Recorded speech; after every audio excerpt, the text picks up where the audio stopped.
موجود ہیں۔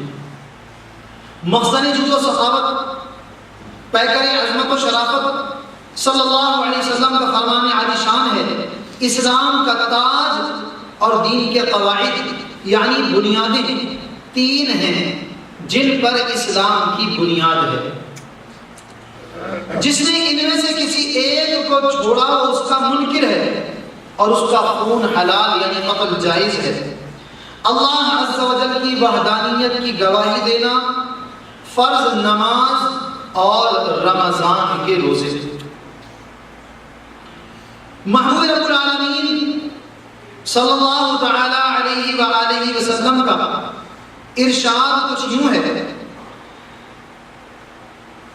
اس روایت کو سیدنا عبادہ بن صامت رضی اللہ عنہ نقل فرماتے ہیں کہ رسول اللہ صلی اللہ علیہ وسلم نے مجھے 7 کاموں کی وصیت کی اور ارشاد فرمایا، کسی چیز کو اللہ عز و جل کا شریک نہ ٹھہراؤ، اگرچہ تمہیں ٹکڑے ٹکڑے کر دیا جائے یا محروم کر دیا جائے یا پھانسی پر لٹکا دیا جائے، بس اللہ کے ساتھ کسی کو شریک نہ ٹھہرانا۔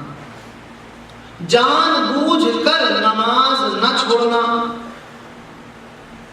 کیونکہ جو جان بوجھ کر نماز چھوڑے گا وہ ملت سے خارج ہو جائے گا یا پھانسی پر لٹکا دیا جائے گا،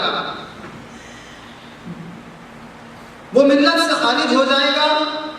نافرمانیوں پر کمر نہ باندھو، کیونکہ اللہ عز و جل کی یہ اللہ عز و جل کی ناراضگی والے کام ہیں، اور شراب نہ پیو کیونکہ یہ تمام برائیوں کی جڑ ہے۔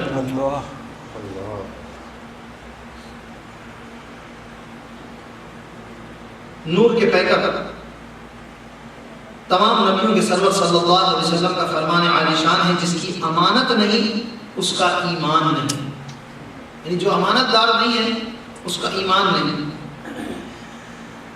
جس کی طہارت نہیں اس کی کوئی نماز نہیں، اور جس کی نماز نہیں اس کا کوئی دین نہیں، کیونکہ نماز کا دین میں وہی مقام ہے جو سر کا جسم میں ہے۔ دین کے ساتھ نماز کا وہ مقام ہے جو سر کا جسم میں۔ اگر سر میں سے جسم کو ہٹا دیا جائے تو کیا جسم بچتا ہے؟ سر کے بغیر جسم کی کیا اہمیت ہے؟ ایسے ہی نماز کے بغیر دین۔ تو آج اندازہ لگائیں آج مسلمانوں کا حال کیا ہے۔ جو جمعہ پڑھ دیتا وہ کہتا وہ جناب ہم نے تو جمعہ ادا کر لیا، بہت بڑا تیر مارا ہم نے۔ ایک نماز پڑھ دی، 2 نماز پڑھ دی، وہ بھی لوگوں کے سامنے، تنہائی میں حال کچھ ہے، لوگوں کے سامنے حال کچھ ہے۔ کوئی آئے گا جناب جماعت کے وقت میں تو دیکھا مسجد میں جماعت ہوئی، شرما شرمی میں نماز پڑھ دی۔ اب ایسے وقت آئے کہ جماعت ہو چکی، آ گئے بیٹھ گئے، مسجد نہیں بیٹھ گئے، باتیں شروع ہو گئی، میں نماز ہی پڑھی ہے کہ نہیں، بھائی تو پوچھے تو صحیح، نماز ہی پڑھی ہے کہ نہیں پتہ ہی نہیں۔ نہ پوچھنے والے کو پوچھنے کی فکر ہے اور نہ اس کو پوچھے نماز، ہاں بتانا بھی نہیں پڑھی یا نہیں پڑھی نماز۔ کیا ہوا بھائی نماز کہاں؟ کھانے کا پوچھے تو ہاں کھانا کھانا ہے، بھوک لگی، کھانا کھائیں، چائے پلائیں، سب کچھ کریں، نماز نہ وہ پوچھتا ہے نماز کا۔ اب تو پوچھنا نہیں چاہیے، پوچھنے کا طریقہ ہوتا ہے نماز کے لیے، کیونکہ عموماً لوگ نماز چھوڑتے ہیں، کسی پوچھیں کہ ابھی نماز پڑھ دی۔ اگر اس کو آپ نے 10 آدمیوں کے سامنے پوچھا بھائی نماز پڑھی کہ نہیں پڑھی، اب وہ کہے گا عزت بچانے کے لیے کہے گا پڑھ دی، تو ایک گناہ اس نے کیا تھا، ایک گناہ اور ہو گیا۔ آج فجر پڑھی تھی کہ نہیں پڑھی تھی؟ اب آپ اس سے پوچھتے ہیں سب کے سامنے فجر پڑھی تھی کہ نہیں پڑھی تھی، اب وہ بیچارہ کیا بتائے؟ رات کو 3 بجے تو سویا تھا، فجر کہاں پڑھنی تھی اس نے؟ رات کو 2 بجے تو سویا تھا، انٹرنیٹ سے فرصت ملتی تو سوتے نا، رات کو 2 بجے تک تو چیٹنگ کرتے رہے، پتہ نہیں کس کس سے کہاں کیا کیا کرتے رہے۔ اب رات کو 2 بجے سوئے، صبح 7:45 بجے اٹھے، 8 بجے کام پر پہنچے، جس کا 8:30 بجے کام ہے 8:15 بجے اٹھ کے بھاگ کر کام پر پہنچ گئے۔ یہ تیر آج کل مارے جا رہے ہیں۔ مسلمان کا یہی حال ہے۔ ایک بہت بڑی تعداد ہے ہماری جس نے کبھی اپنے ملک میں شاید نہ کمپیوٹر کو پتہ بھی نہیں ہوگا یہ کیز ہوتی ہیں، ماؤس ہوتا ہے، یہ کیا ہوتا ہے، یہ مانیٹر ہوتا ہے، یہ کیا ہوتا ہے، پی سی کس کو کہتے ہیں، یہ مانیٹر کس کو کہتے ہیں، یہ لیپ ٹاپ کیا چیز ہوتی ہے، کیا بلا ہوتی ہے۔ آج وہ جناب لگے ہوئے بس راتوں کو 3 بجے تک، 4 بجے تک۔ جب اسلامی بھائی آ کر بتاتے ہیں ہمارے دوستوں کا یہ حال ہے جناب، ساتھ والے کو میں کہتا ہوں میرے ساتھ مسجد چلو، کہتا نہیں بھائی تو ٹائم دیا اور کسی کو۔ اب جس کو ٹائم دیا پھر فون آتے ہیں کہ اس کو مسلمان کیسے کروں، مسلمان ہونا چاہتی ہے، یہ ہونا چاہتی ہے، اسی کو مسلمان کرتے ہیں سارے، کوئی مردوں میں کوشش نہیں کرتا۔ آج بہت بڑی تعداد، وجہ کیا ہے؟ ہم مردوں کے پاس جا کے بیٹھے تو مردوں میں انفرادی کوشش کریں نا، بس بیٹھے ہیں چیٹنگ میں تلاش کریں کوئی مل جائے، کوئی امریکہ کی مل جائے، کوئی جاپان کی مل جائے جس کو ہم بات کر سکیں، وہ ہمیں اس ملک میں بلوا لے، وہاں کا ویزا مل جائے، اس کے ساتھ شادی کر لیں۔ یہ آج مسلمانوں کا حال ہے۔ تو اگر بےہودہ سوچ والوں کے ساتھ بیٹھیں گے تو بےہودہ سوچیں آئیں گی، جو عورتوں کے اندر بیٹھ کر چیٹنگ کرے گا اس میں عورتوں والی سوچیں آئیں گی نا، جو مردوں میں بیٹھے گا، نیک لوگوں میں بیٹھے گا، نیک سوچیں آئیں گی کہ یہ مجھے بچنا چاہیے، پردہ کرنا چاہیے، میں مسجد میں بیٹھا ہوں، مجھے اپنی نگاہوں کی حفاظت کرنی چاہیے۔ لیکن آج عجیب حال، اچھے نیک لوگوں کا حال یہ ہے کہ نماز صرف دکھانے کے لیے، دکھاوے کے لیے رہ گئی۔ اول تو لوگ پڑھتے نہیں ہیں نماز، جو پڑھتے ہیں ان کا حال یہ کہ دکھانے کے لیے پڑھتے ہیں۔ ہماری نیکیوں کا عالم اس وقت یہ ہو چکا کہ نیکیاں ہوتی نہیں ہیں، ہوتی بھی ہیں تو صرف دکھانے کے لیے۔ کسی کی تعزیت کرنے جا رہے ہیں تو اس لیے جا رہے ہیں اگر تعزیت نہیں کی لوگ کیا کہیں گے، وہ ناراض ہو جائے گا، اس لیے جا رہے ہیں فاتحہ پڑھنے جا رہے ہیں۔ 4 مہینے بعد ہی فاتحہ پڑھنے پہنچ رہے ہیں، 3 مہینے بعد ہی فاتحہ پڑھنے پہنچ رہے ہیں، جب چھٹیاں ملیں فاتحہ پڑھنے پہنچ گئے۔ ہمیں کس نے سکھایا یہ؟ فاتحہ پڑھنا یہ بہت اہم کام، بڑی اچھی بات ہے، لیکن نمازوں کو چھوڑ کر فاتحہ پڑھنے جا رہے ہیں۔ راستے میں 4 نمازیں قضا ہو گئی، اس کی فکر نہیں ہے، فاتحہ کی فکر ہے۔ کیوں فاتحہ؟ فاتحہ اس لیے کر رہے ہیں کہ جس دوست کے والد کا، والدہ کا، بھائی کا، بہن کا، بچے کا، کسی کا انتقال ہو گیا وہ ہم سے ناراض نہ ہو گئے گا، فاتحہ پڑھنے بھی نہیں آئے تھے۔ اور جس رب نے دن میں 5 مرتبہ نمازیں فرض کی، مؤذن کہتا حی علی الصلاۃ، آؤ نماز کی طرف، حی علی الفلاح، آؤ بھلائی کی طرف۔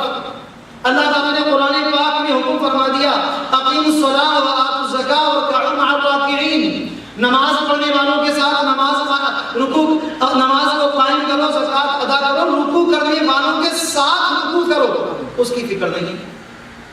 دوست بیمار ہو گیا، ہفتے کو پوچھا اجتماع میں نہیں آتی، دوست تو ملنے گیا تھا، بیمار تھا اسپتال میں۔ اچھا دوست کے پاس ملنے گئے تھے، پھر جا کر کیا کیا؟ دوست سے کیسے ملے؟ اس انداز پر ملے کہ دوست راضی ہو، اس انداز پر نہ ملے کہ اللہ راضی ہوگا۔ اس لیے کہ جب ایک مسلمان اپنے گھر سے نکلتا ہے، کہیں اور جاتا ہے، کسی مسلمان کے پاس جانے کا ارادہ کرتا ہے، اور اس کی نیت اگر یہ ہوتی ہے کہ میرا مسلمان بھائی بیمار ہے، اس کی عیادت کروں گا، تو اگر وہ صبح کو جائے تو شام تک، شام کو جائے تو صبح تک 70,000 فرشتے اس کے لیے دعائیں مغفرت کرتے ہیں۔ سبحان اللہ۔ اور صرف اس لیے گیا کہ میں ذرا خبر لے لوں دوست کی، میرا دوست ہے اس کی خبر لے لوں، نہ نمازوں کی فکر نہ کسی اور کام کی فکر۔ گئے ہیں تعزیت کرنے، گئے ہیں عیادت کرنے، جا کے انٹرنیٹ کھول کر بیٹھ گئے، جا کے ٹی وی کھول دیکھ کر کھول کر فلمیں دیکھنے بیٹھ گئے۔ یہ مسلمانوں کا حال ہے۔ تو ہم یہ نیکیاں کس کے لیے کر رہے ہیں؟ نیکیاں کر بھی رہے ہیں اور نیکیوں کو برباد بھی کر رہے ہیں۔ اول تو نیکیاں ہو نہیں رہی، اول تو دیکھیں نماز ہماری کتنی تعداد بڑھتی ہے، کیا ریشو کتنا ہے، نمازیوں کا تناسب کتنا ہے۔ آج مسلمانوں میں نماز پڑھنے والے ہیں کتنے؟ فرمایا کہ کافر اور مسلمان کے درمیان فرق نماز کا ہے، وہ نماز کون ادا کر رہا ہے؟ آج یہ ہفتے کی رات ہے، یہاں ہم کتنے بیٹھے ہیں اور کہاں کتنے بیٹھے ہوں گے؟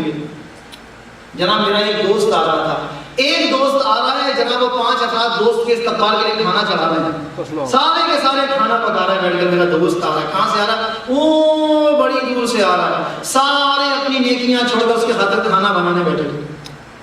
وہ آئے گا پھر اس کے ساتھ پوری رات کھالی ہوگی، باتیں گپیں ہوں گی، سونا اس نے خود سونا ہے، آپ کو سونے دینا۔ پھر کیا ہوگا؟ فجر سے پہلے نیند آ جائے گی، فجر بھی گئی، اس کے بعد کیا ہونا ہے؟ اس کے بعد دن کو پھر عجیب اپنی مصروفیات ہوں گی، پورا دن ضائع کرنا۔ عجیب حال دیکھا، اتوار کا دن اتنا ضائع ہوتا ہے، اتنا ضائع کرتے ہیں ہم کہ جناب وہ فجر تک جاگتے ہیں، فجر پڑھے بغیر سوتے ہیں اور شام کو 3-3 4-4 بجے اٹھتے ہیں۔ عمر را ضائع مکن در گفتگو، یاد کو، اپنی عمر کو باتوں میں ضائع نہ کرو، اس کی یاد کرو